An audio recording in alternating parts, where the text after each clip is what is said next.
हमारा next topic है basic property of charges. जैसे कि हम जानते हैं चार्जेस की बहुत सारी प्रॉपर्टीज होती हैं, लेकिन उनमें से उनकी 3 प्रॉपर्टी बेसिक प्रॉपर्टी कही जाती हैं, उनको एक्सपेरिमेंट से प्रूव किया गया है। पहली प्रॉपर्टी है additivity of charge. Additivity of charge हमें क्या बताता है? एडिटिविटी ऑफ चार्ज का मतलब है किसी भी बॉडी पर जो टोटल चार्ज होगा वह उस बॉडी को दिए गए इंडिविजुअल चार्ज के अलजेब्रिक सम के बराबर होगा। मतलब the total charge on any body is equal to the algebraic sum of all the charges distributed in that body. अगर उसको हमने Q1, Q2, Q3, Qn charges दिए हैं तो जो टोटल चार्ज बनेगा वो Q equal to Q1 plus Q2 plus Q3 plus Qn होगा। यहां लिखा गया है, इसको नोट कर लीजिए।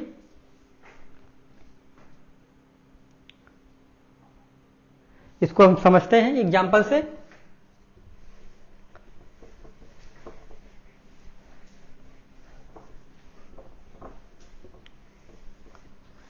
अगर हम किसी बॉडी को, सपोज करिए हमारी कोई बॉडी है, इसको हमने 2 माइक्रोकूलम का चार्ज दिया।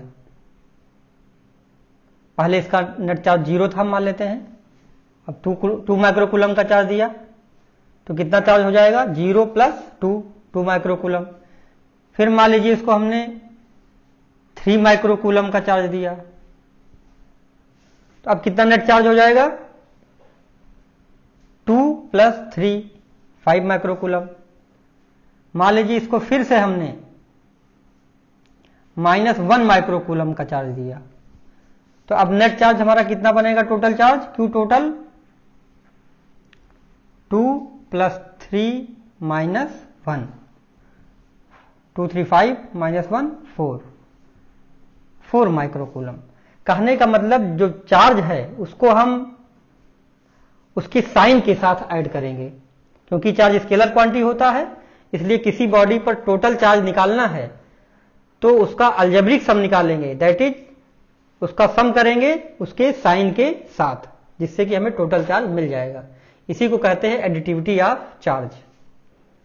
नेक्स्ट प्रॉपर्टी हमारी quantisation of charge. Quantisation of charge का क्या मतलब है? The total charge Q of a body is always an integral multiple of elementary charge E, that is Q equal to Ne, where N equal to integer। इसको भी हम समझते हैं, देखिए।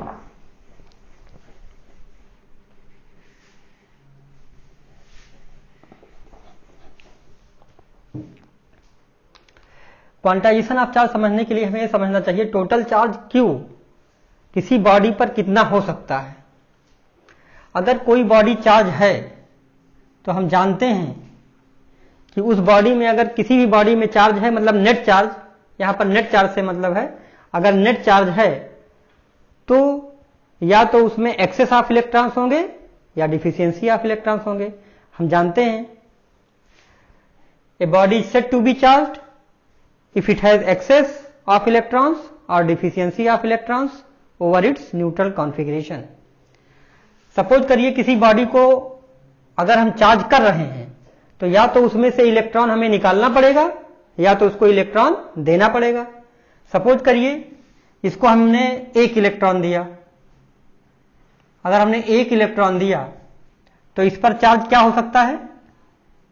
इस पर जो हमारा नेट चार्ज होगा वो क्या हो सकता है? अगर 1 चार्ज हमने 1 इलेक्ट्रॉन इसमें इसको दिया हमने तो क्या होगा? -E, क्योंकि चार्ज इसमें आएगा तो नेट चार्ज इसका नेगेटिव होगा, क्योंकि इलेक्ट्रॉन यहां पर आ रहा है तो एक्सेस ऑफ इलेक्ट्रॉन्स होगा। मान लीजिए 1 इलेक्ट्रॉन हमने और दिया तो कितना चार्ज हो सकता है इसमें? -2E।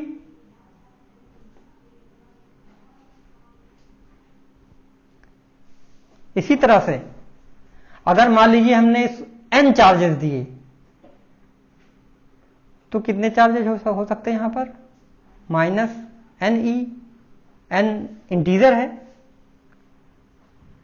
Q total. इसी तरह से अगर सपोज करिए हम किसी बॉडी में से इलेक्ट्रॉन को अगर निकाल रहे हैं, तो इलेक्ट्रॉन को अगर हम निकालेंगे तो उस बॉडी पर पॉजिटिव चार्ज होगा, क्योंकि उसमें डिफिशियंसी ऑफ इलेक्ट्रॉन होगा। तो उसमें क्या चार्ज हो सकता है? अगर एक इलेक्ट्रॉन निकालेंगे तो प्लस ई चार्ज होगा, दो निकालेंगे तो प्लस 2e चार्ज होगा। और मान लीजिए n इलेक्ट्रॉन सपोज करिए निकाला हमने, तो यहां पर कितना चार्ज होगा? Ne। अगर कोई चार्ज नहीं है बॉडी पर तो 0 इंटू ई भी हम कह सकते हैं, 0 इंटू ई। तो इस तरह से हम देखते हैं किसी बॉडी पर जो चार्ज है वो integral multiple of elementary charge e के बराबर होता है। Elementary charge means the charge, the minimum charge which exist in nature, जो वह मिनिमम चार्ज जो नेचर में एग्जिस्ट करता है फ्री स्टेट में, वो इलेक्ट्रॉन पर ही चार्ज होता है, मिनिमम चार्ज। 2.5 ई चार्ज नहीं हो सकता है, 3.5 ई चार्ज नहीं हो सकता है, फ्रैक्शन में चार्ज नहीं हो सकता, क्योंकि इलेक्ट्रॉन फ्रैक्शन में नहीं जाएगा। हम इलेक्ट्रॉन यहां पर आधा इलेक्ट्रॉन यहां नहीं ला सकते हैं, 2.5 इलेक्ट्रॉन नहीं ला सकते हैं, 1.5 इलेक्ट्रॉन इसमें से नहीं निकाल सकते हैं। तो मतलब कि उसका इंटीग्रल मल्टीपल ही एलिमेंट्री चार्ज ई का हम इसमें से निकाल सकते हैं किसी बॉडी से, या तो उसको दे सकते हैं, या तो निकाल सकते हैं या तो दे सकते हैं। इस तरह टोटल चार्ज हमारा क्या हो सकता है? क्यू टोटल हमारा एन ई होगा। यहां पर एन क्या है? एन हमारा यहां पर कोई भी इंटीजर हो सकता है।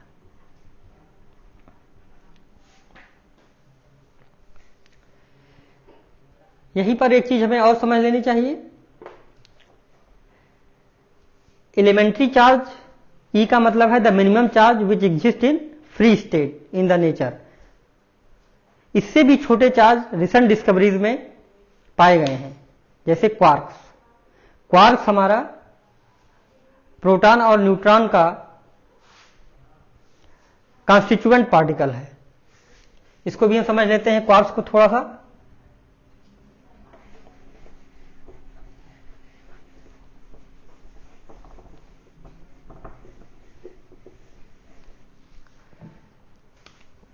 क्वार्क्स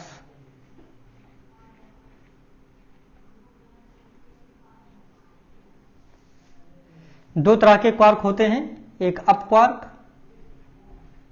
और एक डाउन क्वार्क। अप पर +2/3 चार्ज होता है और इस पर -e/3 चार्ज होता है। तो देख रहे हैं कि ई से कम चार्ज है, इलेक्ट्रॉन से कम है, लेकिन ये फ्री स्टेट में एग्जिस्ट नहीं करता है। क्वार्क फ्री स्टेट में एग्जिस्ट नहीं करता है। ये प्रोटॉन और न्यूट्रॉन का कॉन्स्टिट्यूएंट पार्टिकल्स है। जैसे अगर हम प्रोटॉन को बनाना चाहें तो प्रोटॉन का मतलब है, प्रोटॉन आपका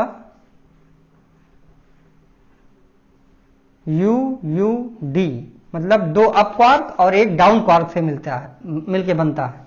क्वार्क हमेशा पेयर में मिलेंगे। ये नेचर में फ्री स्टेट में नहीं एग्जिस्ट करता है।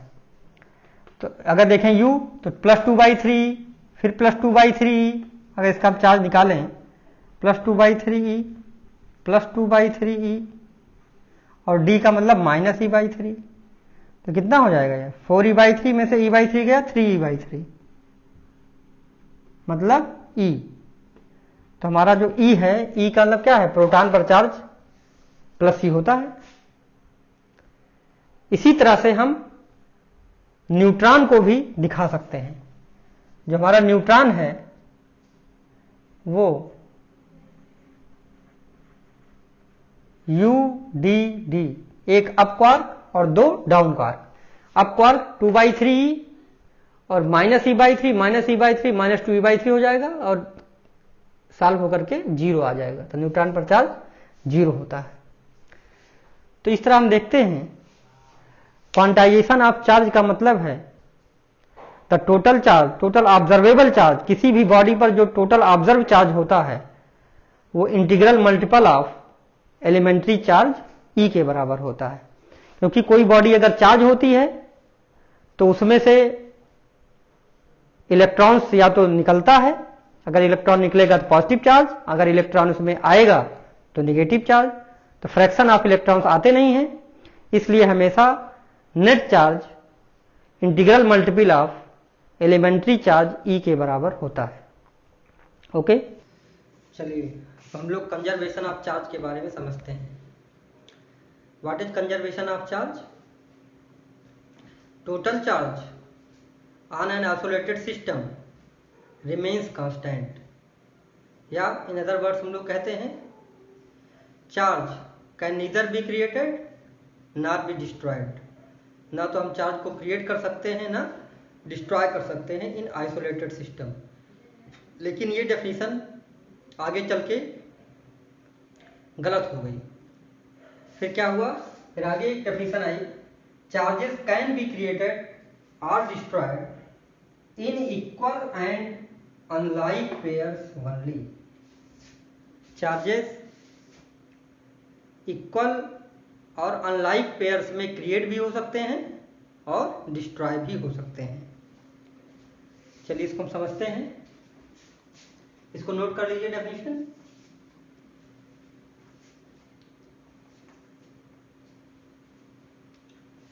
चलिए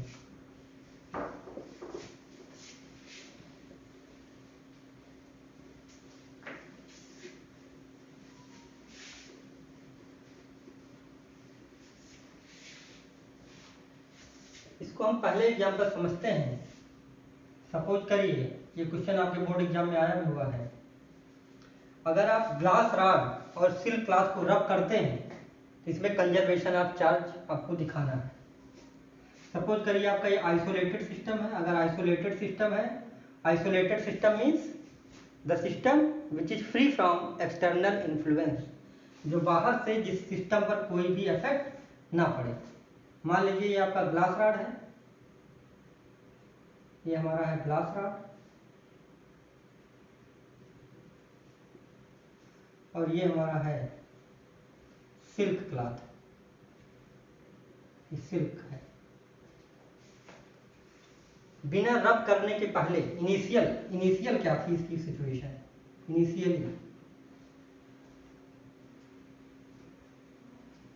इनिशियली हमारा ग्लास रॉड अनचार्ज था। अनचार्ज का मतलब इसमें नेट चार्ज 0 था। सिल्क भी हमारा अनचार्ज था, मतलब इस पर नेट चार्ज 0 था। तो टोटल चार्ज हमारा क्या हुआ? Q टोटल 0 और प्लस 0 मतलब 0 है।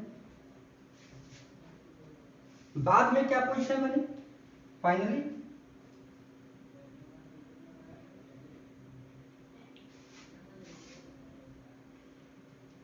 सपोज करिए हमने ग्लास रॉड को सिल्क क्लॉथ से रब किया। रब करने के बाद उसको दूर ले गए।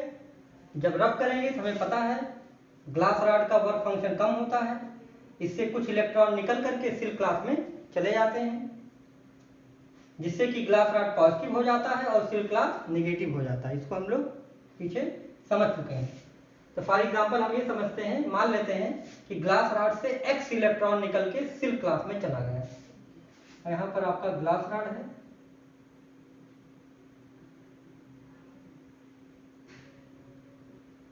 और ये हमारा सिल्क क्लॉथ है, सिल्क है। रब करने के बाद क्या हुआ? हमने मान लिया यहां से x इलेक्ट्रॉन यहां चले गए। अगर x इलेक्ट्रॉन गया तो एक इलेक्ट्रॉन पर चार्ज कितना है? -e।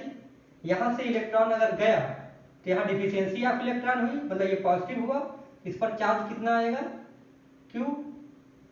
इस पर यहां पर इसमें Q आएगा x इंटू प्लस E, मतलब कि x इलेक्ट्रॉन गया तो x मल्टीप्लाइड बाई प्लस ई, क्योंकि यहाँ पर ये पॉजिटिव चार्ज बनेगा ग्लास रॉड। यहाँ पर क्या आएगा, वही एक्स इलेक्ट्रॉन जो यहाँ से गया वही एक्स इलेक्ट्रॉन यहाँ आया, यहाँ पर एक्सेस ऑफ इलेक्ट्रॉन हो जाएगा। तो यहाँ पर आपका टोटल चार्ज क्या बनेगा, क्यू एक्स इंटू माइनस ई।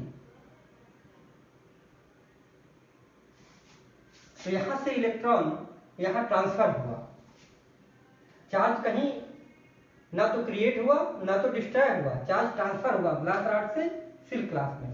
तो फाइनली जो टोटल चार्ज बनेगा क्यू टोटल वो क्या होगा, x इंटू प्लस ई, मतलब प्लस एक्स ई। ई क्या है, charge on an electron 1.6 into 10⁻19 coulomb, plus यहां पर है माइनस एक्स ई, ये हमारा क्या आ गया, जीरो। मतलब पहले भी चार्ज टोटल चार्ज जीरो था और बाद में भी टोटल चार्ज जीरो है। यहाँ पर x क्या है, number of electrons transferred from glass rod to silk cloth. Okay, इस एग्जांपल को नोट कर लीजिए।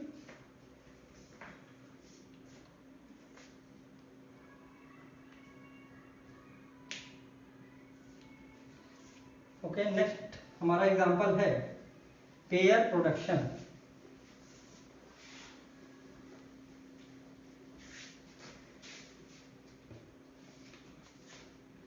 पेयर प्रोडक्शन,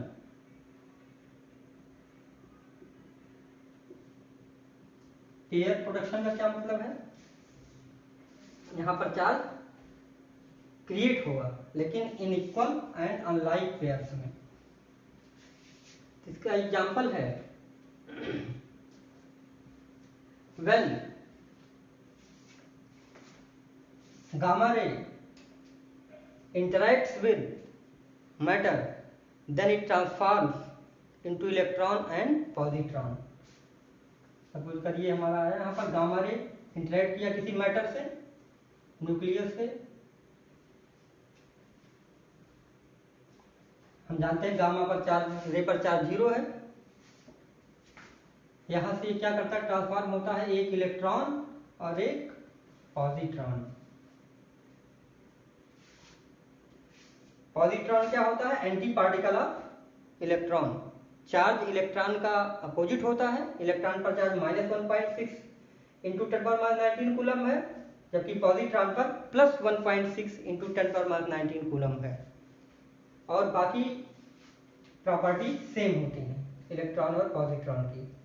यहां पर हम देखें कि इनिशियल पोजीशन हमारी क्या बनती है, इनिशियली, और यहाँ फाइनली देखिए क्या होता है। इनिशियल में गामा पर चार्ज, टोटल चार्ज हमारा यहाँ पर जीरो था, गामा रे आई है यहाँ पर, गामा फोटॉन। यहाँ पर इलेक्ट्रॉन पर चार्ज -e प्लस पॉजिट्रॉन पर चार्ज +e, नेट चार्ज क्या होगा, जीरो। तो कहने का मतलब गामा रे जब मैटर से इंटरेक्ट किया तो इंटरेक्शन के बाद इलेक्ट्रॉन और पॉजिट्रॉन क्रिएट हुआ। मतलब देखिए यहाँ पर चार्ज क्रिएट हो रहा है लेकिन इक्वल और अनलाइक पेयर्स में क्रिएट हो रहा है। यहां पर हो क्या रहा है, यहां पर एनर्जी मास में कन्वर्ट हो रही है, एनर्जी मास में कन्वर्ट हो रही है। ओके, नोट कर लीजिए इसको।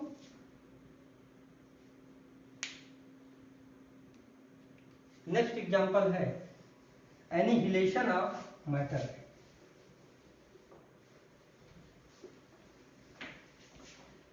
पेयर प्रोडक्शन को हम लोग इस तरह भी दिखाते हैं, gamma equal to e minus plus e plus, ऐसा भी दिखाया जाता है pair production.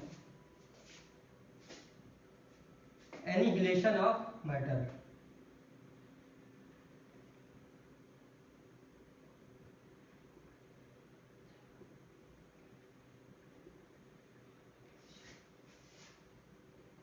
Matter, annihilation of matter का मतलब when two particles like electron and positron moving in opposite directions, when electron and positron moving in opposite direction interact with each other, then they produce two gamma photons.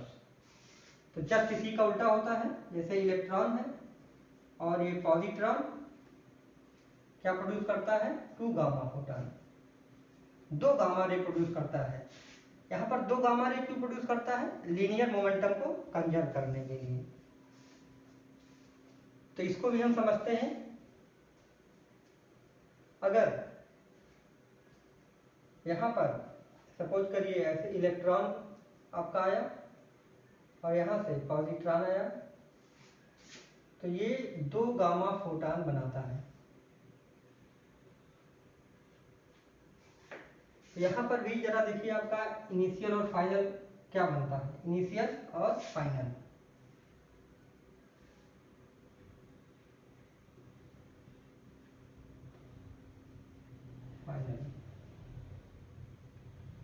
Initial में क्या हुआ, total charge अगर निकालेंगे Q total,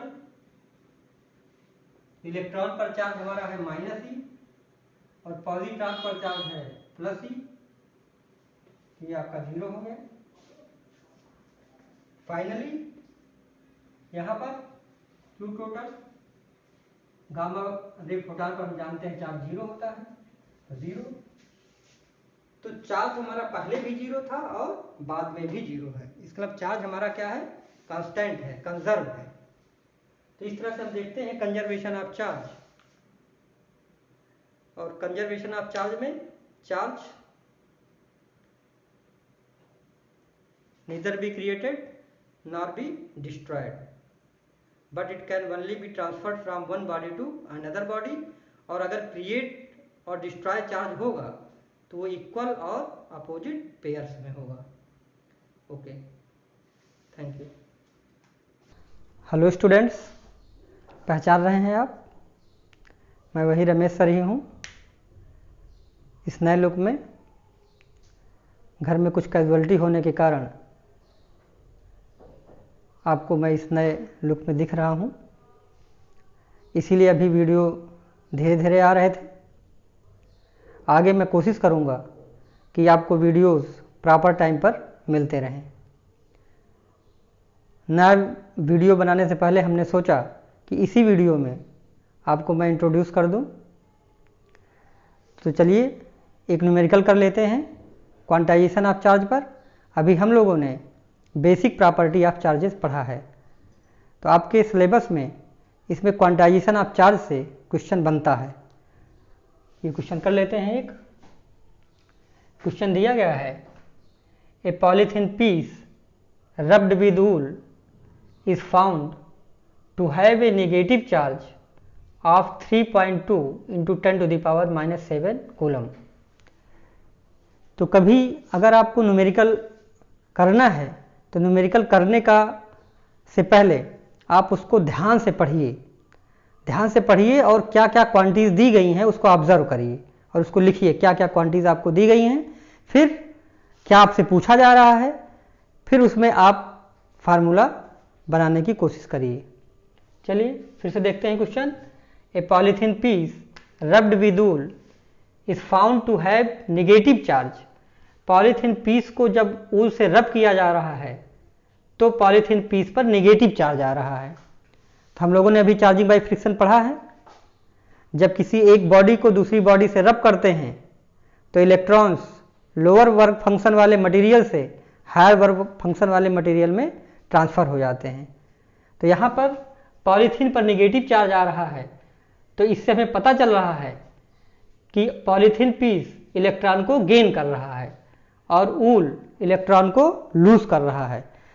तो इस तरह आप question को पढ़िए और क्वेश्चन से आपको क्या जानकारी मिल रही है उसको तुरंत अपने दिमाग में रखिए, तो आगे क्वेश्चन आपके लिए इजी हो जाएगा। तो यहाँ इतना पढ़ने से हमको पता चल गया कि इसमें वूल इलेक्ट्रॉन को लूज कर रहा है और पॉलीथीन इलेक्ट्रॉन को गेन कर रहा है। अब देखिए क्वेश्चन में भी यही पूछा गया है, estimate the number of electrons transferred from which to which, आप कैलकुलेट करिए नंबर ऑफ इलेक्ट्रॉन्स को और कहाँ से कहाँ इलेक्ट्रॉन जा रहा है। तो पॉलीथीन पीस इलेक्ट्रॉन गेन कर रहा है, वूल पीस से जा रहा है। तो ये क्वेश्चन तो एक क्लियर हो गया आपको। Polythene piece gains electrons and wool loses the electrons. अब कितना इलेक्ट्रॉन गेन किया पॉलीथीन पीस ने, इसको निकालने के लिए हमको दिया गया है charge Q equal to 3.2 into 10⁻⁻7 coulomb. यहाँ पर आपको Q दिया गया है 3.2 इंटू 10⁻⁻7 कूलम। हम लोग जानते हैं charge on electron E equal to 1.6 into 10⁻⁻19 coulomb. हमसे पूछा क्या जा रहा है, N number of electrons transferred, कहाँ से कहाँ ट्रांसफर हो रहा है, वूल से पॉलीथीन में। अब देखिए Q, N और E से रिलेटेड कौन सा फार्मूला हमको मिलता है, हम लोग जानते हैं Q equal to N E। अब यहां से हमें N की वैल्यू निकालनी है, तो N क्या हो जाएगा, Q अपान E। अब यहां पर आप Q और E की वैल्यू पुट कर दीजिए, तो N इक्वल टू Q की वैल्यू है 3.2 इंटू 10⁻⁻7 कूलम और E की value charge on an electron 1.6 into 10⁻⁻19 coulomb. अब देखिए इसको काट दीजिए, कट जाएगा ये 1.6, 2 आ जाएगा यहाँ पर, तो 2 इंटू 10⁻⁻7, तो ये -19 ऊपर जाएगा तो +19, ये आपका आ जाएगा 2 इंटू 10⁻⁻19 - 7 12, 2 इंटू 10⁻12। तो यहाँ पर इतने इलेक्ट्रॉन्स 2 इंटू 10⁻12 इलेक्ट्रॉन्स वूल से पॉलीथीन में ट्रांसफर हो जाएंगे। ओके, इसको नोट कर लीजिए, फिर अगला पार्ट देखते हैं।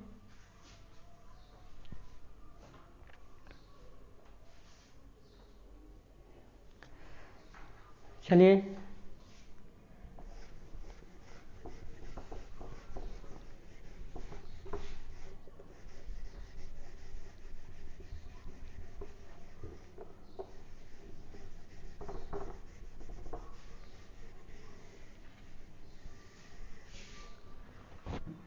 अगले पार्ट में हमसे पूछा गया है, is there a transfer of mass from wool to polythene, क्या वूल से पॉलीथीन में मास भी ट्रांसफर होगा। यहां पर हमने देखा जब पॉलीथीन और वूल को रब किया गया तो वूल से पॉलीथीन में इलेक्ट्रॉन ट्रांसफर हुए और इलेक्ट्रॉन का मास होता है, हम लोग जानते हैं मास ऑफ इलेक्ट्रॉन कितना है, मास ऑफ इलेक्ट्रॉन 9.1 इंटू 10⁻31 kg, इतना मास होता है इलेक्ट्रॉन का।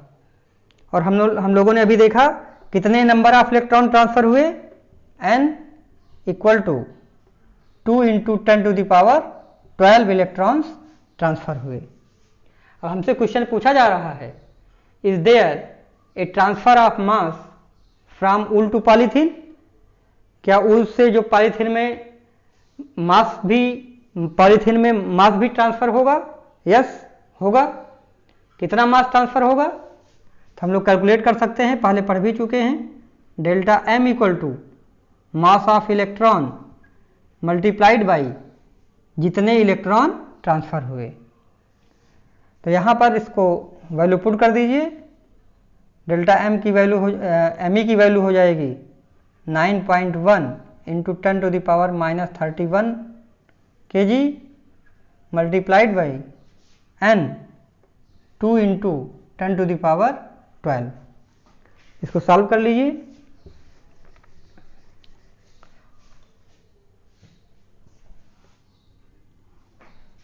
टू इंटू 10⁻12, तो यहाँ से डेल्टा एम की वैल्यू आपको मिल जाएगी 2 1 जा 2, 2 9 जा 18, 18.2 इंटू 10 टू द पावर -31 प्लस 12,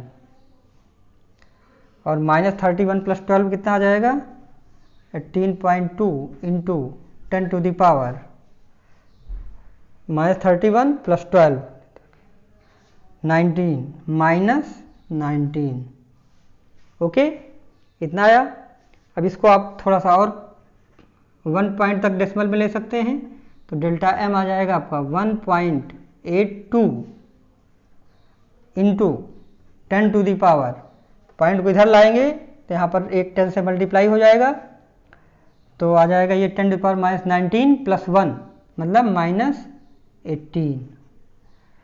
तो आपका मास आ गया transferred 1.82 into 10 to the power -18 kg।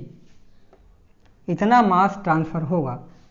ये मास तो आपको बहुत कम दिखाई पड़ रहा है, बहुत कम है मास, लेकिन ट्रांसफर हो रहा है। तो इस तरह से हम लोगों ने एक क्वांटाइजेशन ऑफ चार्ज पर न्यूमेरिकल किया।